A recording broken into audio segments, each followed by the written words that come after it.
Nah ini lain lagi, makanya di Pecah Pecah ini nggak akan ketebak ngapa-ngapain ya, percaya sama saya. Yang berikutnya ini yang awalnya dari hobi tiba-tiba menjadi sebuah obsesi, kemudian akhirnya melahirkan sebuah museum yang luar biasa. Saya belum pernah ke tempatnya, saya lihat sekilas, mungkin saya nggak usah ceritakan ya, biar surprise. Saya panggil Aldo Zero Khalid untuk tampil ke depan.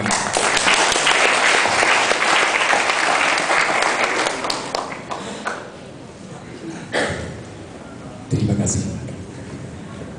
Oke, saya Aldo Khalid dan saya adalah seorang pecandu mainan ya. Jadi mungkin presentasi saya bakal agak suram ini karena ini bercerita tentang satu masalah, ini masalah ketergantungan, dan masalah ketergantungan itu nggak bisa diketawain, sama aja semuanya.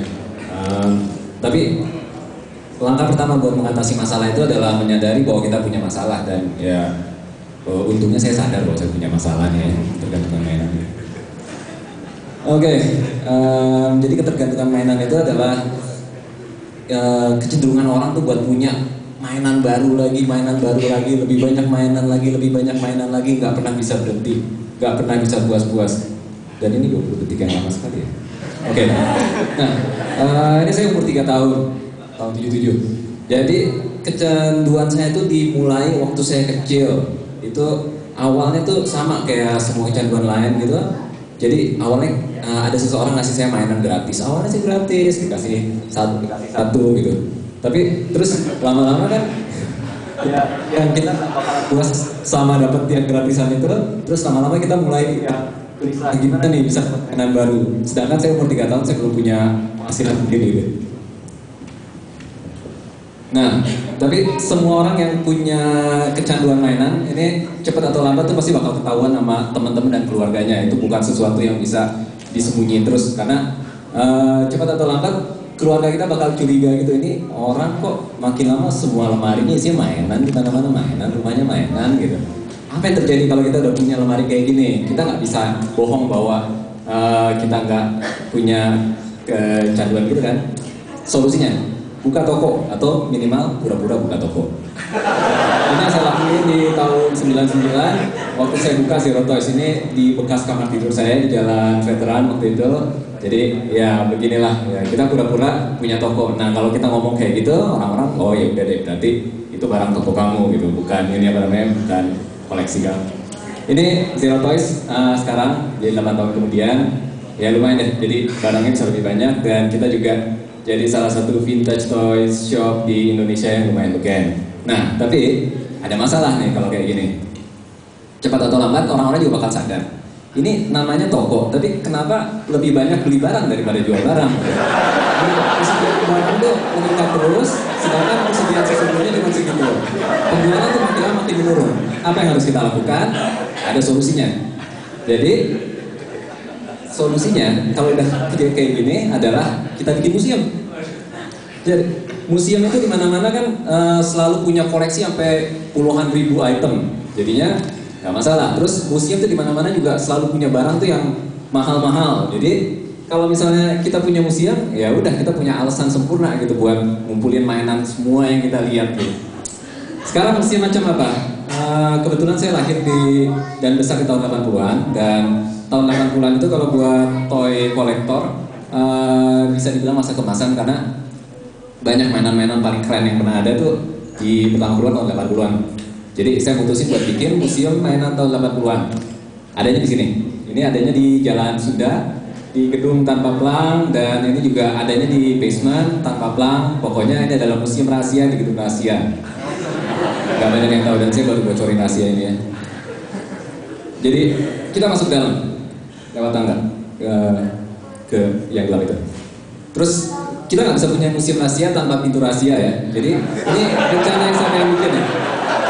Kita nanti bakal punya satu rak yang ada barang. Kalau barangnya ditarik itu, ternyata tiba-tiba kebuka pintu dan langsung masuk museum.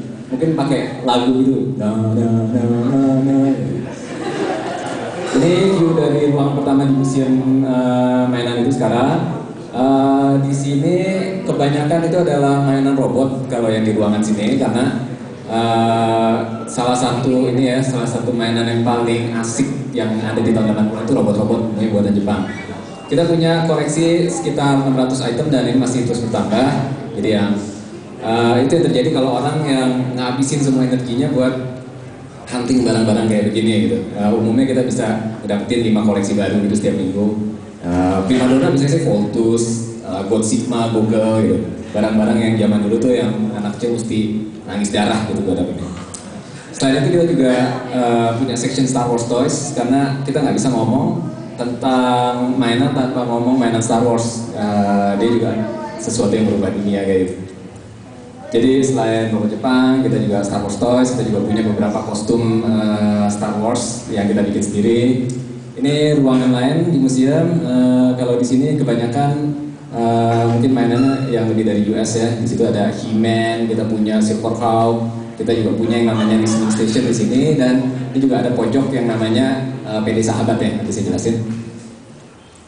Di belakang sini kita juga punya koleksi item-item. Ini adalah perpaduan kultur ya. Jadi karakter-karakter Jepang tapi yang dibikin sama orang Indonesia gitu. Ini kalau kita baca ceritanya tuh yang Indonesia banget ya. Jadi yang ada pos desa segala macam. Tapi robotnya sih robot Voltus. Ini kartu kuarter. Semua orang yang pernah gede di Indonesia pasti ngalamin. Ini adalah koleksi kaset-kaset Sanggar Cerita dari tahun 80-an itu, cerita-cerita yang kayak Sanggar Shangri-La. Kita nanti rencana bakal punya listening station, jadi di mana kita bisa mendengar klip-klip dari kaset-kaset ini. Gitu. Itu seru-seru dan kayak saya bilang tadi itu hancur banget gitu. Ini PD Sahabat, ini adalah kayak satu pojok yang kita pengen bikin jadi model toko mainan pasar di tahun 80-an. Ini saya pengen bikin nanti juga ada patung model nenek-nenek penjual mainan gitu. Mungkin fiberglass, mungkin enggak, itu saya masih belum tahu gitu ya, pastinya gimana. Lalu ini kan semua perlu biaya, jadi gimana saya bisa dapetin biaya ini antara lain karena untungnya saya juga bisa ngejual skill saya buat modeling, buat bikin item-item buat industri periklanan ataupun buat properti film gitu, ataupun buat model-model industri kayak ini Pondok Indah. Oke, jadi sekali lagi, apabila Anda atau orang-orang yang Anda kenal ada yang punya problem ketergantungan mainan, jangan putus asa. Ini bukan sesuatu yang mesti ngerasa malu ya, karena kita bisa lawan. Ya, jadi yang dilawan itu bukan orangnya tapi penyakitnya. Bersama kita pasti bisa. Terima kasih.